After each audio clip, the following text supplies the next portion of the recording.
Hello बच्चों, good morning. आज हम लोग सुपर प्रॉफिट मेथड पढ़ेंगे। पिछले क्लास में हम लोग simple average profit method and average profit method के बारे में, वेटेड एवरेज प्रॉफिट मेथड के बारे में डिस्कस कर चुके हैं। और सुपर प्रॉफिट मेथड को जानने से पहले हम लोग को एवरेज प्रॉफिट मेथड को भी जानना जरूरी है। तो एवरेज प्रॉफिट मेथड हम लोग पिछले क्लास में आप लोग के साथ डिस्कस कर चुके हैं, इसलिए आप लोग क्या करिएगा, पिछले वाले वीडियो को, एवरेज प्रॉफिट मेथड का वीडियो को अच्छे से देख लीजिएगा ताकि सुपर प्रॉफिट मेथड ज़्यादा समझ में आए। एज यूजुअल जैसे हम लोग डेफिनेशन से शुरू करते हैं कि सुपर प्रॉफिट मेथड होता क्या है। Super profit is the excess of average profit of the business over the normal profit. इसको हम एक एग्जांपल से इस डेफिनेशन को समझाते हैं कि अगर ए बी सी तीन लोग हैं, ए बी सी तीनों ये लोग बिजनेस कर रहे हैं। क्या कर रहे हैं, इस तीनों में से सी का जो अभी करंट में न्यूली स्टैब्लिश है, इसका क्या है कि इसका जो प्रॉफिट अर्न कर रहा है ये 10,000 रुपया है, और ये क्या कर रहे हैं, ये 12,000 और ये 15,000 प्रॉफिट अर्न कर रहा है। कहने का मतलब है जो इन लोग का नॉर्मल जो प्रॉफिट है, ये नॉर्मल प्रॉफिट जो अर्न कर रहा है ये लोग, ये 10,000 कर रहा है। तो उससे जो अधिक, जो नॉर्मल प्रॉफिट से अगर जो एक्स्ट्रा प्रॉफिट, जो एक्सेस जो प्रॉफिट कमा रहा है ये लोग, एक्सेस जो है यही जो प्रॉफिट है ये सुपर प्रॉफिट कहलाता है। कहने का मतलब है जितना हम लोग एक नॉर्मल हम लोग एक्सपेक्ट किए थे कि हमारा जो है प्रॉफिट जो है मंथ में या साल में जो 10,000 होगा, उससे हम ज़्यादा अगर जितना एक्सपेक्ट करते थे उससे ज़्यादा अगर अर्न कर ले रहे हैं, 10,000 से अगर मेरा अर्न 12,000 या 15,000 हो रहा है तो मेरा एक्सपेक्टेशन से ज़्यादा हो रहा है, वो एक्सपेक्टेशन से ही ज़्यादा वो हमारा सुपर प्रॉफिट कहलाता है। वही फॉर्मूला डेफिनेशन में भी लिखे हैं कि super profit is the excess of average profit, average profit का अधिक of the business over the normal profit से जो अधिक जो मेरा प्रॉफिट आता है उसे ही सुपर प्रॉफिट कहते हैं। इसको सुपर प्रॉफिट निकालने का जो मेथड है उस पर हम लोग डिस्कस करते हैं, उसका स्टेप्स को डिस्कस करते हैं। अब हम लोग आइए स्टेप्स देखते हैं। Steps involve in calculation of goodwill under the super profit method. अब है स्टेप्स 1 में क्या है, find out the actual average profit. Actual average profit बराबर total profit by number of years, ये हम लोग पिछले क्लास में डिस्कस कर चुके हैं। एक्चुअल एवरेज प्रॉफिट का जो टोटल प्रॉफिट है, जितने मतलब साल का दिया हुआ है उतने साल का प्रॉफिट, जो टोटल प्रॉफिट, उसमें से सारा प्रॉफिट को जोड़ लेंगे और उसमें नंबर ऑफ ईयर से भाग दे देने पर हमारा एक्चुअल एवरेज प्रॉफिट निकल जाएगा। अब स्टेप 2 में क्या है, find out the normal profit. Normal profit निकालने का मेथड है average capital employed into normal rate of return बटा 100। अब एवरेज कैपिटल एम्प्लॉयड क्या होता है और नॉर्मल रेट ऑफ रिटर्न क्या होता है, इसके बारे में थोड़ा सा हम लोग समझ लेंगे तो हमको ज्यादा निकालने में आसानी होगा। तो एवरेज कैपिटल एम्प्लॉयड निकालने का दो विधि है, कि एवरेज कैपिटल एम्प्लॉयड निकालने का दो विधि है, उसके बाद नॉर्मल रेट ऑफ रिटर्न बताएंगे। तो एवरेज कैपिटल एम्प्लॉयड निकालने का दो विधि है। पहला हम लोग बता देते हैं, अगर एवरेज कैपिटल एम्प्लॉयड का बता रहे थे, अगर क्वेश्चन में हमारा ओपनिंग कैपिटल एम्प्लॉयड और क्लोजिंग कैपिटल एम्प्लॉयड दिया हुआ है, अगर ओपनिंग कैपिटल और क्लोजिंग कैपिटल दिया हुआ है तो हम लोग बना लेंगे। पहला ए में हम बता रहे हैं, पहला ए हम दो बताए, दो मेथड दो तरह से बनाएंगे। एक opening capital employed plus closing capital employed बटा 2, मतलब इसका क्वेश्चन में अगर दिया हुआ हो तब ये फार्मूला का यूज करेंगे capital employed average capital employed निकालने का। हाँ, तो आप लोग को ये यहाँ तक बता दिए हैं कि ये कैपिटल एम्प्लॉयड निकालने का। अब आप लोगों ने बैलेंस शीट को देखा होगा, तो उसमें एक लेफ्ट साइड और राइट साइड, मतलब दायां साइड जो है एसेट्स दिया हुआ रहता है और बायां साइड लायबिलिटी का पक्ष रहता है।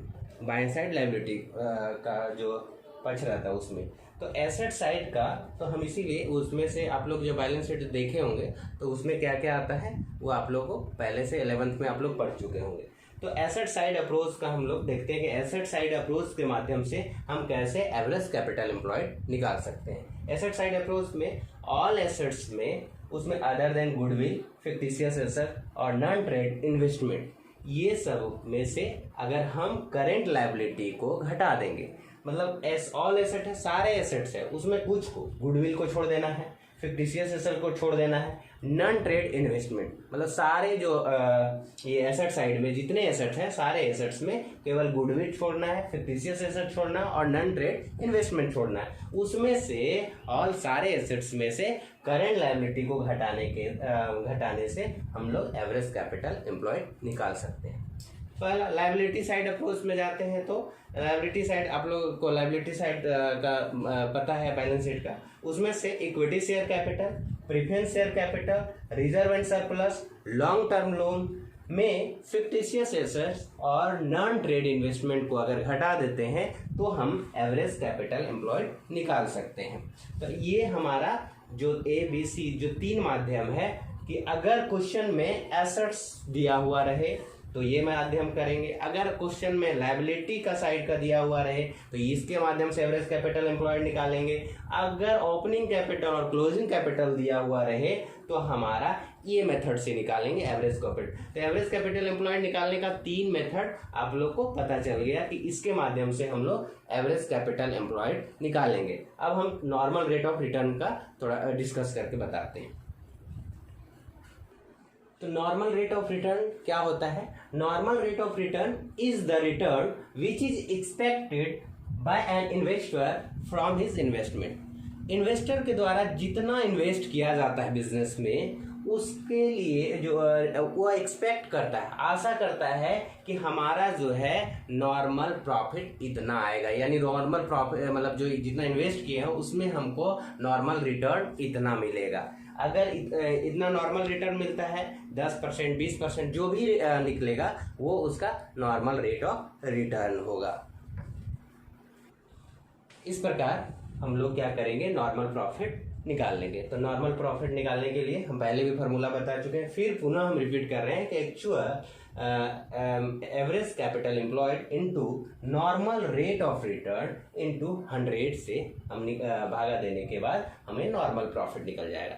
अब नॉर्मल प्रॉफिट निकल जाएगा तो हम अब सुपर प्रॉफिट जिसका हम लोग बात कर रहे हैं, जिसको हम लोग कैलकुलेशन गुडविल कैलकुलेशन करने के लिए पढ़ रहे हैं, तो सुपर प्रॉफिट निकाल लेंगे। सुपर प्रॉफिट निकालने के लिए एक्चुअल एवरेज प्रॉफिट निकालने का बता ही दिए, total profit by number of years. उसमें नॉर्मल प्रॉफिट निकालने का तरीका भी बता दिए, उसको नॉर्मल प्रॉफिट को घटा देंगे। तो एक्चुअल एवरेज प्रॉफिट में नॉर्मल प्रॉफिट को घटा देना है तो हमारा सुपर प्रॉफिट निकल जाएगा। अब जब सुपर प्रॉफिट निकल जाएगा तो हम लोग गुडविल का वैल्यू कर लेंगे, वैल्यू ऑफ गुडविल बराबर super profit into number of years purchase. और नंबर ऑफ ईयर्स परचेज हम लोग पहले क्या कर चुके हैं, पढ़ चुके हैं जब हम फर्स्ट क्लास लिए थे। तो नंबर ऑफ ईयर परचेज क्यों करते हैं वो पता है आप लोग को। तो सुपर प्रॉफिट का इस आधार पे हमारा ये क्या कहते हैं गुडविल निकल जाएगा, सुपर प्रॉफिट के माध्यम से हमारा गुडविल निकल जाएगा। अब इसको हम लोग एक क्वेश्चन के माध्यम से पढ़ेंगे, लेकिन इसके पहले हम लोग क्या करेंगे, कैपिटलाइजेशन मेथड बता देते हैं। उसके बाद हम लोग दोनों कैपिटलाइजेशन मेथड के माध्यम से और ये क्या बोलते हैं सुपर प्रॉफिट के माध्यम से, दोनों से हम लोग क्वेश्चन बनाएंगे। क्वेश्चन बना के उसके बाद सॉल्व करके हम लोग समझेंगे। अब हम लोग कैपिटलाइजेशन मेथड की ओर चलते हैं। कैपिटलाइजेशन मेथड के द्वारा हम लोग गुडविल का कैसे कैलकुलेट करेंगे गुडविल। तो कैपिटलाइजेशन के मेथड से हम लोग under this method goodwill can be calculated in 2 ways. 2 तरीके से हम लोग गुडविल को वैल्यू करते हैं। पहला है by capitalising the average profit method. पहला है कि कैपिटलाइजिंग करेंगे एवरेज प्रॉफिट मेथड के माध्यम से। दूसरा है by capitalising the super profit method. ये दोनों का हम लोग बारी बारी से पढ़ते हैं। एवरेज प्रॉफिट मेथड का हम लोग पहला स्टेप्स डिस्कस करते हैं कि steps of average profit method. पहला हम लोग स्टेप्स में पहला स्टेप्स है find out the average profit. Average profit निकालने हम आप लोग को बता दिए कि एवरेज प्रॉफिट होता क्या है, और उसका निकालने भी बता, फिर से बता दे रहे हैं कि एवरेज प्रॉफिट निकालने के लिए total profit by number of years से। सेकेंड थिंग था है स्टेप 2 में है find out the capitalise value. ये कैपिटलाइज वैल्यू में हम बता रहे हैं कि कैपिटलाइज वैल्यू बराबर होता है average profit by normal rate of return into 100। Normal rate of return into 100। अब हम लोग इसके बारे में इसका कैपिटलाइज वैल्यू निकल जाएगा। अब स्टेप्स थर्ड की ओर चलते हैं। स्टेप्स थर्ड है calculate the value of net assets. Third steps में हम लोग नेट एसेट्स को वैल्यू करेंगे। नेट एसेट्स जैसा कि पहले हम लोग बताए बैलेंस शीट के माध्यम से, तो नेट एसेट्स निकालने के लिए हमको क्या करना होगा, ऑल एसेट्स जिसमें से गुडविल, फिक्टिशियस एसेट और नॉन ट्रेड इन्वेस्टमेंट को छोड़ देना है, उसमें से आउटसाइडर लायबिलिटी को घटा देना है। तो नेट एसेट्स में आउटसाइडर लायबिलिटी घटा देंगे। कौन कौन एसेट्स में छोड़ना है, goodwill, fictitious assets and non trade investment. अब स्टेप 4 है गुडविल निकालने का। कैलकुलेट करेंगे गुडविल। अब गुडविल कैसे कैलकुलेट करेंगे, गुडविल कैलकुलेट करने के लिए हम लोग कैपिटलाइज वैल्यू में नेट एसेट्स घटा देंगे। और कैपिटलाइज वैल्यू बराबर बताए हैं कि कैपिटलाइज वैल्यू कैसे निकलता है, तो average profit but normal rate of return into 100। और एवरेज प्रॉफिट आप लोग को पता है normal rate of return question में दिया हुआ रहेगा, उसमें 100 से गुना कर देना है। हम लोग क्या करेंगे, गुडविल फाइंड कर लेंगे एवरेज प्रॉफिट मेथड के माध्यम से कैपिटलाइजेशन मेथड में। अब हम लोग सुपर प्रॉफिट मेथड के माध्यम से कैपिटलाइजेशन मेथड निकालते हैं।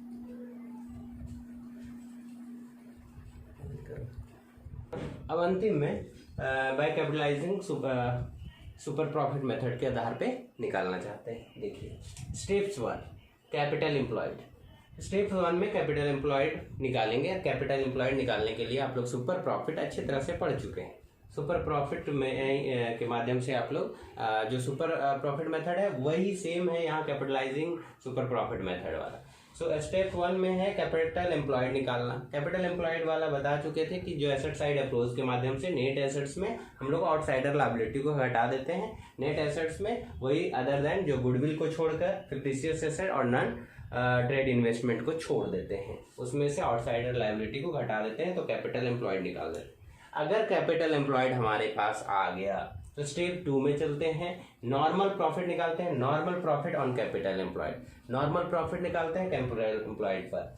तो नॉर्मल प्रॉफिट निकालने के लिए capital employed into normal rate of return, जो क्वेश्चन में नॉर्मल रेट ऑफ रिटर्न दिया हुआ रहता है, बाय 100 से भाग दे देंगे। अब स्टेप जब हमारे पास नॉर्मल प्रॉफिट निकल जाएगा तो स्टेप 3 में जाएंगे एवरेज प्रॉफिट। एवरेज प्रॉफिट निकालने आप लोग को पता है कि total profit by number of year से भाग देते हैं, ये शुरू से आप लोग देखते आ रहे हैं। स्टेप 4 में है सुपर प्रॉफिट निकालना। सुपर प्रॉफिट के लिए हम लोग एवरेज प्रॉफिट में नॉर्मल प्रॉफिट को घटा देंगे, तो हमारे पास सुपर प्रॉफिट निकल जाएगा। जब सुपर प्रॉफिट निकल जाता है तो गुडविल हम लोग आसानी से निकाल जाएंगे। तो स्टेप 5 में गुडविल निकालेंगे। गुडविल बराबर super profit by normal rate of return into 100। इसके माध्यम दोनों by capitalising super profit method और by capitalising average profit method, ये दोनों आप लोग अच्छी तरह से समझ गए होंगे। अब आगे हम लोग क्वेश्चन का सेशन में चलेंगे, है ना। इसके माध्यम से आप लोग ये फार्मूला को देख लीजिए। ये फार्मूला अगर आप लोग एक बार सिलसिलेवार ढंग से देख लेते हैं तो आपको कहीं भी कोई क्वेश्चन में आप लोग को दिक्कत नहीं होगा। अब आप लोग आसानी से गुडविल का क्वेश्चन को बना सकते हैं। धन्यवाद।